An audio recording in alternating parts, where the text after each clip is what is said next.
At the opening round of the 2011 Can-Am Grand National Cross Country Series, a trio of riders put on a fantastic race that went down to the last lap before Charlie Mullins pulled out the victory.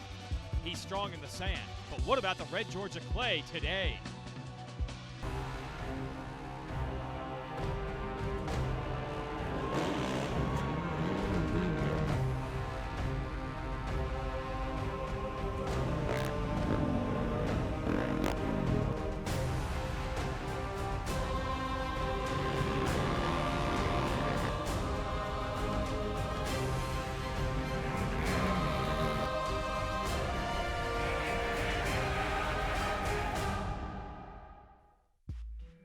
Welcome to another episode of Racer TV.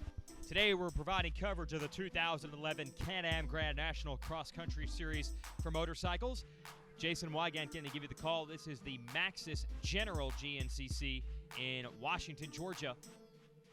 Before the year began, Josh Strang looked to have a nice advantage. He had the number one plate on his Suzuki, the same bike that he won that number one plate on last year. Lots of other riders were switching mounts, switching teams, but they were the ones that seemed to come in with the upper hand at the opener in Florida. So we'll see if it changes today. We're switching from a sand track at that round one to the thick woods and red Georgia clay here today. But apparently change is good. For more, let's go to Krista Shaw. The GNCC series has got a couple new manufacturers this year. Chris Bach was lucky enough to get a ride with Beta for 2011. Chris, how are things working out with you and the team so far? So far, everything's good. The team's good, the bike's good. Everyone's behind it 100%, and we're out here trying to do the best we can. You had a good race in Florida. Are you looking forward to today? Absolutely. Try to back it up with another podium today, and hopefully get on top of the box, not second or third. Charlie Mullins, you took the win in Florida. How did it feel to win your first race on a KTM? It was good. We worked hard for it, and it paid off. But we're here in Georgia now, and kind of shifted my focus, towards red dirt, clay. So a little different than the sand, but I'm prepared for it. Did some suspension testing, so I'm ready to go today. All right, thanks, Krista. They're all ready to go now down at the starting line area. There's Caleb Russell moving up to the big class this year after a lights title last year. You just saw the 116 of Nate Canny. There's Bach, Mullins, and of course our defending champ there, Josh Strang, going to run a helmet cam for us off the start. And don't forget Paul Whibley, your 2009 GNCC champ, is out here as well. So deep field of contenders. Talk is over. Let's start racing.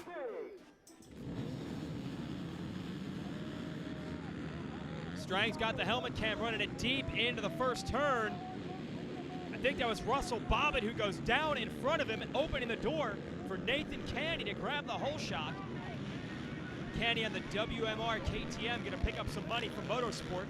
And you see Charlie Mullins chasing Josh Strang. That was our helmet cam. We are into the woods. And this is what it's like to run up front early at a GNCC. These guys have to figure out the track on their own while being roosted, while being pelted with mud. They do not practice or pre-run on these courses. You just get into the woods and it's every man for himself. Figure out the fast line, boys. Back to the start we go for the lights class. This is called XC2. 250cc bikes here. And that is Shane O'Banion grabbing the whole shot. So a few extra bucks in his pocket. These guys are going to battle it out going into the woods. And the start is so imperative in these races, yes, but a little bit less, I'd say, on this track. This course known for having a lot of lines out there in the woods. And Strang already took advantage of one to take the lead away from Canny. Mullins third. Jimmy Jarrett up to the number 4 spot. Looks like Corey Buttrick, Whibley, Thad Duvall, Mike Lafferty's up there. Unbelievable how deep the field of contenders is in the GNCC series this season. Now Mullins has taken over the lead from Strang. Good. Give us some good helmet cam footage, boys. Corey Buttrick, Nate Canny come through next. There is Duvall, followed by his Ampro FMF Yamaha teammate Whibley. And you hear the two-stroke of Russell Bobbitt, who is back up and running after that first turn crash. Look out. There's Bach getting cross-rutted and sideways on the Beta. Going to make a run for the lead. Another pass. Strang leading Mullins and Buttrick. Canny, Duvall, Jarrett, Whibley. This is what GNCC racing is all about. Tremendous competition as Mike Lafferty muscles the Husaberg through. Barry Hawk going to run the Amsoil helmet cam for us. Apparently the helmet cameras of Strang and Mullins are already covered in mud. So Hawk is going to wait here and hook on with the field and take you through a ride. The 8-time GNCC champ, now retired, helping us out on our TV crew. And he can still go fast, at least through the trees for a little while. I don't know if Barry wants to do this for 3 hours anymore. But this gives you an idea. This is the first lap. Now all these ruts are here from our amateur races this morning. And I think that's where a lot of these passes have come from. We mentioned no practice on the course. The riders walk the track, then they walk it, then the amateur race takes place. The lines change. Real easy to get stuck in one of those deep ruts, especially on lap 1 when you're just trying to pick your way through. But despite the unfamiliarity with the course, these guys are hanging it out. Look at this. Nate Canny going back to the lead. It's going to make the WMR people down in Florida pumped up. He takes it from Strang and Mullins. Canny is feeling racy today. Hope you are too. We've got some good action. Stay tuned. Well, it has already been a back-and-forth race day. Nate Canny grabbed the whole shot early, dropped as far back as 4th, leads the race again. Jason Wygant giving to the call. Can-Am Grand National Cross Country Series Racing from Georgia. There's Josh Strang, Paul Whibley, 2nd and 3rd. Saw Buttrick come through. There's Jarrett of the Geico Honda. And then Mullins. So Mullins losing some ground early. But just when you think you've got this race figured out, it seems to change. Look at the pace that Canny is setting right now. After getting zapped through the first couple of miles, he has come back with a vengeance and is putting distance between himself, Strang, Whibley, and the rest of the field. And Canny, the man from New York, has some motivation.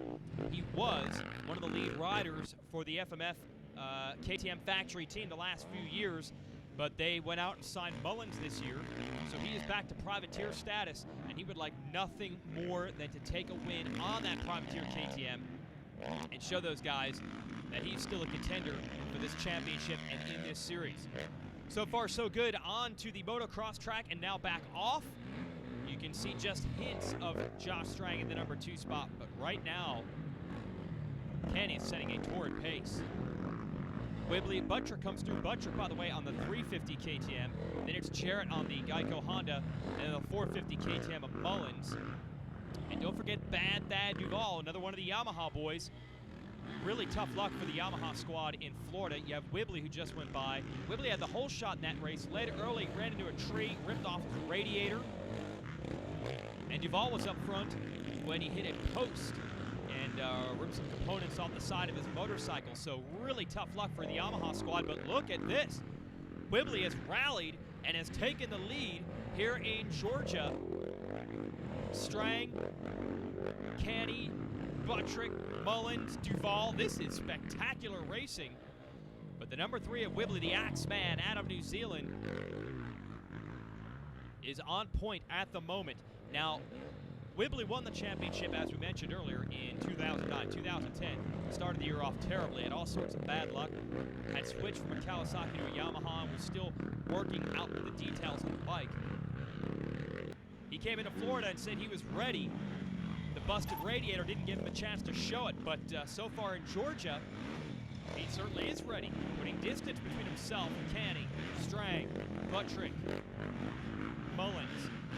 And as far as Mullins goes, he extended himself big time on the last lap of that sand race in Florida. And we oh, Mike Lafferty, an unbelievable endo. Jarrett pulls over and checks to make sure he's okay. Apparently he is. Wow. He just hit that kicker. You'd seen Strang hit it pretty hard a few moments earlier. Wow. Things can change so quickly on these GNCC tracks. Man, tough break for Junior Lafferty. Hope he's all right. You see a mistake there. All these riders. Look, Whibley has gone back to 4th. This racetrack, I think it really encourages pushing the pace. It's not super tight and technical. These guys can really get some speed built up, and then that leads to problems. Look at this. Now Strang gets stuck. Now Duvall's going to try to get it. Whibley is right there. This is spectacular racing on Racer TV. Stay with us. Well, the great thing about Can-Am Grand National Cross Country Racing is truly the sport for the everyman, with classes for ATVs and for bikes, for adults, for kids, everyone in between. So whether you've got a 4x4 machine down at the farm and you want to come out and race it and see just how fast you and it can go, or if you got a dirt bike and you want to test your mettle, come join us at these upcoming rounds.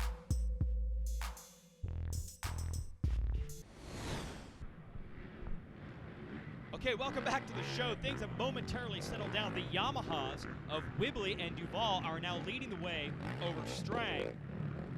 And we'll see who's running up in the number 4 spot. Looks like it's the 350 KTM of Buttrick. But the way this race has gone, I've got to feel that this is just a little calm before the storm. Expect a big battle down the stretch. If the beginning of this race is any indication, double pits right now, the Yamaha squad.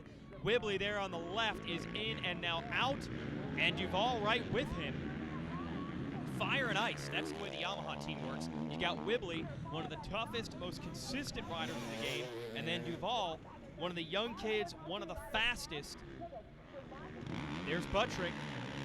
Got an electric start on that KTM 350, so you don't have to worry quite so much at the pits to keep that bike running. Look at this, Duval has caught his teammate Whibley. We got a great race in our hands for the lead. Duval won the XC2 championship on the 250 a few years ago in this series. His previous 2 years to this, though, on the 450 have been disasters. Lots of bad luck, crashes, injuries. We're all waiting for that big breakthrough. And when he gets up front like this, everyone starts to get excited because you got to figure one of these days, Bad Dad's going to figure it out and win the race. Whibley, I'm sure, would love to see his young teammate get a win, but not at his expense. There's still 1-2 with Strang here in third. There's Buttrick. The 19-year-old out of Ohio is certainly not intimidated by the big talent in this XC1 class. There's Canny, and still waiting for Mullins, and I touched on this earlier. Mullins rode so hard a few days ago to win that opener in Florida. I would not be surprised if he is not fully recovered physically from that test. There's Hawk giving us the helmet cam view. And look at him running the lines, running the pace. Really exciting on this track. Like I said, so many different ways to go. And Duval in second, stalking his teammate Whibley with Strang third. You've got to figure all three of these lead dogs have got certain spots of this track picked out in their back pocket. And as we get down the last lap or two, they'll use those lines only if they have to. They're not going to show anything until a little bit later. I wouldn't be surprised. See these three just follow each other around, and the white flag comes out. It will be on. There's Duval splitting a lap rider. Strang's got to get a move on here and keep in touch with the leaders.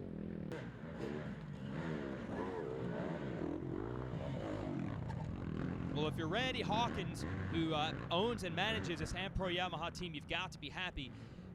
This squad needed to score maximum points today to make up for the problems in Florida, and so far, so good. They are putting distance, more distance between themselves and Strang. We're going to hook up with Mullins, and I mean hook up. Barry just got roosted. Forget it, tried somewhere else. Duval still all over Wibbs. Nice job by Strang to power through that mud hole.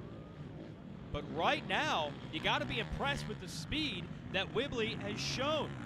Got in the lead, and honestly, these guys were just shuffling all over the place. It just seemed like whoever got the lead lost it immediately. But since he has seized it, he has not given it back, and we haven't seen many mistakes out of the Axeman, and we are down to this last lap.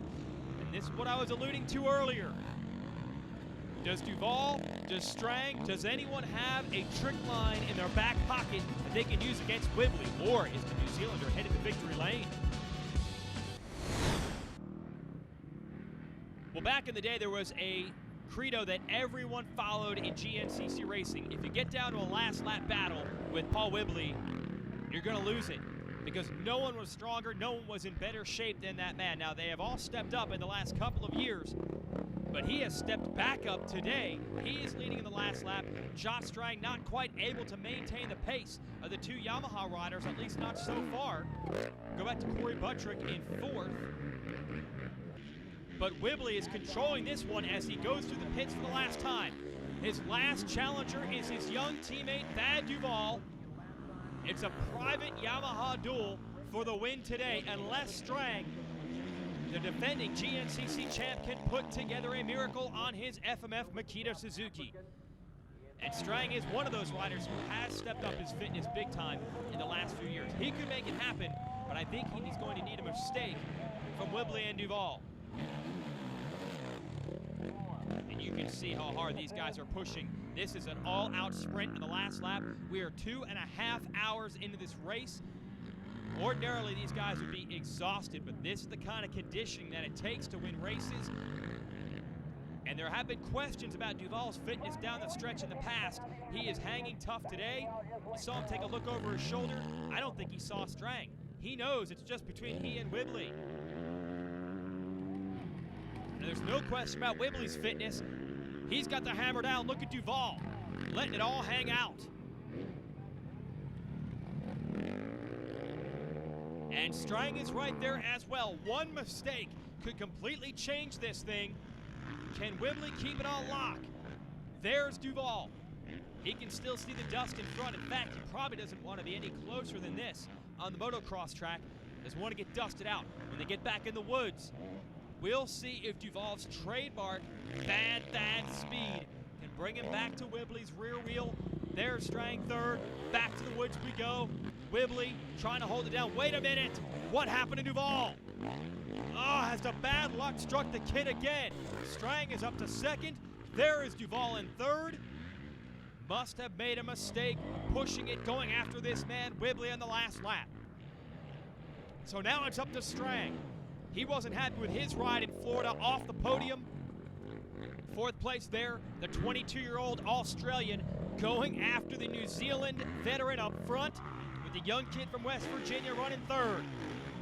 But I think Whibley's got this one. Strang just could not get the momentum to get through that mud hole. That thing just got worse and worse throughout the day. Duvall, well, he might be happy with a podium, but he had a shot at Whibley. Ultimately, though, Whibley's experience and strength down the stretch is going to separate himself from the rest of this field. And where he started the year slow in 2010, in 2011, no such trouble. Bad luck at the opener in Florida, but he has served notice. He wants the championship back this year, and he wins the Maxxis General GNCC. Strang is going to take second. And we'll see in a moment if Duvall is able to bring it home up on the podium. Yes, he is, and it was close. Not bad for 3 hours of racing, just a few seconds between our stars. Let's go down to victory lane in Krista. Thad Duvall, you Yamaha boys had some bad luck in Florida, but you guys were flying out there today. Tell us how your race went. I've got an awesome start, went in the woods like 4th or 5th, and just kind of rode my own race, dropped back to 10th at one time, and just put on a charge halfway through and got in the lead and kind of rode my own race. And then Whibley caught me at the end and just rode with him the last 2 laps and came out with third, and awesome day. I'm pretty pumped. Buttrick, 4th. 5th was Kenny, and Mullins, I think, feeling the effects from Florida, finishes 6th. Let's go back to the podium. Josh, you went from a mediocre performance in Florida to a podium finish here today. Take us through your race. Yeah, today was good. Got a good start, and then just ran up front all day and just stayed there. I would have liked to have won today, but second's good enough, and some valuable points today for the FMF Makita Suzuki, and just come back out in the 3rd round in 2 weeks and do it again. And because of the inconsistency of everyone, look at these points. Whibley is in the hunt after finishing 8th at round 1. Let's talk to him. Paul Whibley looking for some redemption here today after a bad race in Florida. Tell us how it went. I got an average start, not the whole shot this week, but average start. But we were racing with the guys all race. Like there was probably 5 or 6 of us, I think, all in a big group for almost the entire race. And it was pretty fun. Like everyone was passing backwards and forwards and swapping positions. And I don't know how it happened, but on the last lap, I sort of 2 laps to go, I think I ended up getting into the lead and started putting my head down and trying to go as fast as I could and open up a gap, and managed to pull it off. It was awesome. We'll give you the Can-Am race recap, and check this out. Whole shot for Nate Canny. that was just the beginning. As Whibley said, it was back and forth, dudes passing each other everywhere you looked. Eventually, Whibley was able to secure the lead at about the halfway mark, brought his teammate Thad Duvall with him, and Josh Strang as well. It boiled down to those three. On a track that offered a lot of passing opportunities, Duvall tried a whole bunch on the last lap, tried to figure out ways around. They pulled away a bit from Strang, but it didn't matter how much pressure they put on Whibley. The guy was just too tough, too strong. Then Duvall made a little error on the last lap. That allowed Strang to second. Duvall hung on for third. By the time the checkered flag was out, Whibley was barely even breathing hard. This guy's tough, he's in shape, and he wins the race. Congrats to him. For Krista Shaw, I'm Jason Wygant. Thanks for watching.